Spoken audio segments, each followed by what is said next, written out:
Where your treasure is, there will your heart be also. God has given us unlimited treasures in His Word.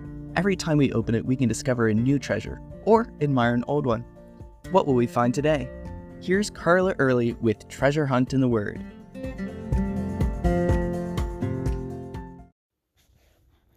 You most likely remember that beautiful passage in Exodus 3, when the Lord called Moses out of the burning bush and charged him with bringing his people out of Egypt. At one point, Moses asked, "When I come to the children of Israel and say to them, 'The God of your fathers has sent me to you,' and they say to me, 'What is his name?' what shall I say to them?" God answered, "I am who I am. You shall say to them, 'I am has sent me to you.'" That's certainly a unique name, isn't it? When we get to the New Testament, we hear Jesus using a lot of I am statements. So we should automatically hyperlink those statements to God's conversation with Moses, since John's focus is on Jesus' deity so that we might believe in him. He uses I am statements 23 times in the book of John. Many of them identify him with something as an analogy, like I am the bread of life, or I am the light of the world. And we'll talk about all of those at some point.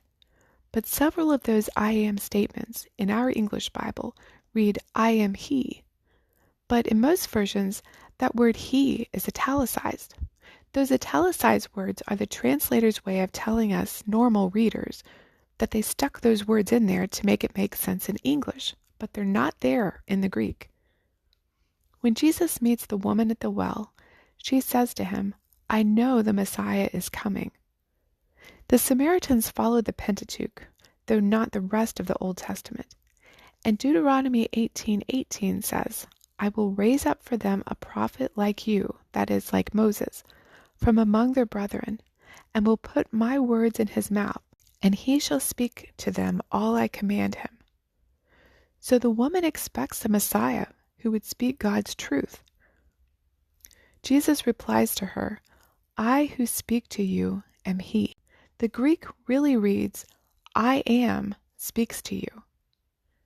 The first time Jesus openly reveals that he's the Messiah, he uses the term both Jews and Samaritans would recognize as the name of God. And he did this not in the temple during a festival where everyone could hear, but in Samaria, next to a well, to an adulterous, outcast woman.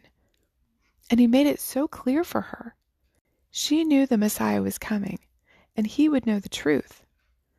As soon as she expressed her desire for the Messiah, Jesus revealed who he was, and she believed.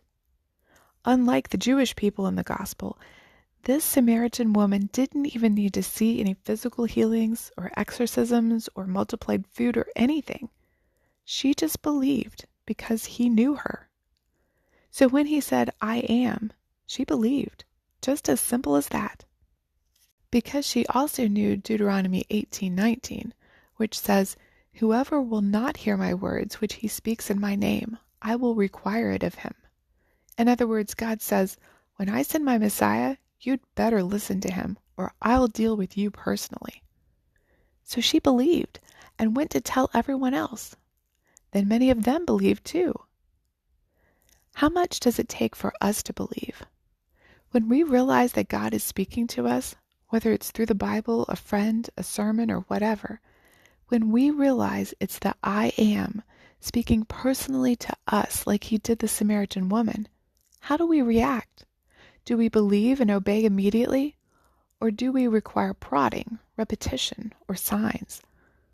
I want to be like the Samaritan woman who immediately left her water pot and ran to tell someone what the I am had done for her. You can contact us at treasurehuntintheword@gmail.com. We'd love to hear the treasures God has given you through His Word. You can listen to other episodes on our website, which you can find in the description below. Thank you for listening, and remember, where your treasure is, there will your heart be also.